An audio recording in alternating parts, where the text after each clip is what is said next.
तो आपको पता चल गई, लेकिन जो मेन वर्ब होती है दोस्तों कि काम कितना हुआ है, हो रहा है, हो चुका है, ये सारी बातें हमें किससे पता चलेंगी? वर्ब की फॉर्म से। और दोस्तों वर्ब की 5 फॉर्म्स होती हैं। मैं मानता हूं कई जगह आप लोगों ने इंग्लिश ग्रामर में आज तक सिर्फ 3 वर्ब की फॉर्म्स सुनी होंगी, समझी होंगी, लेकिन अगर आप वर्ब की 5 फॉर्म्स को इस तरीके से समझेंगे तो टेंसेस सीखना आपके लिए बहुत आसान हो जाएगा। तो ध्यान से देखो दोस्तों, वर्ब एक ऐसा शब्द है जो हमें क्या बताता है? एक्शन और जो एक्ट, जो भी काम के बारे में बात करें।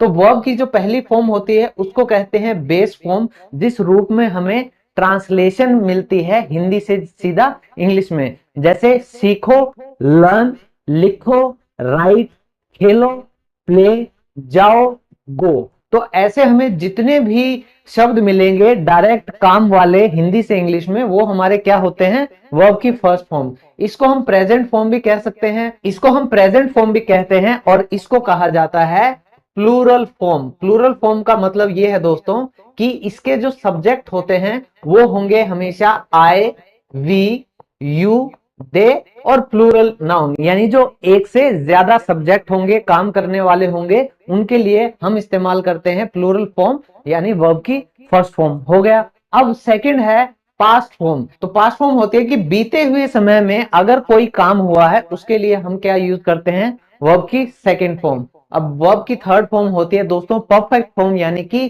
काम के कंप्लीट रूप के बारे में हम बात करें कि काम पूरा हो चुका है, तो पास्ट पार्टिसिपल फॉर्म इसको कहा जाता है। नाम याद रखने की बिल्कुल जरूरत नहीं, काम याद रखना जरूरी है। वर्ब की फोर्थ फॉर्म होती है दोस्तों प्रेजेंट पार्टिसिपल, यानी कि आईएनजी फॉर्म।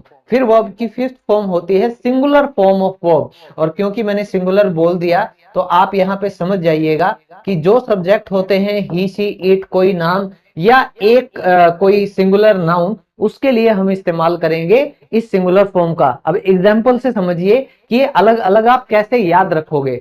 सबसे पहले अगर आपको खाने के लिए एट, थर्ड फॉर्म होगा ईटन, फोर्थ फॉर्म होता है ईटिंग, और लास्ट आपका वर्ब की फिफ्थ फॉर्म होती है ईट्स। तो आप अगर समझ जाएंगे वर्ब की 3 फॉर्म तो आपको सीधा सीधा याद करनी पड़ेगी। Eat, ate, eaten, teach, taught, taught, play, played, played, go, went, gone, write, wrote, written, इस तरीके से। लेकिन जो फोर्थ और फिफ्थ फॉर्म है उसको आप आसानी से याद कर सकते हो कि वर्ब की फोर्थ फॉर्म होती है आईएनजी फॉर्म। तो जो भी आपकी वर्ब की फर्स्ट फॉर्म होती है उसके साथ आईएनजी लगाएंगे तो आपका वर्ब का फोर्थ फॉर्म मिलेगा, और इसी के साथ आप एस या ईएस फॉर्म लगा देंगे तो ये क्या बन जाएगा? वर्ब की फिफ्थ फॉर्म, जो कि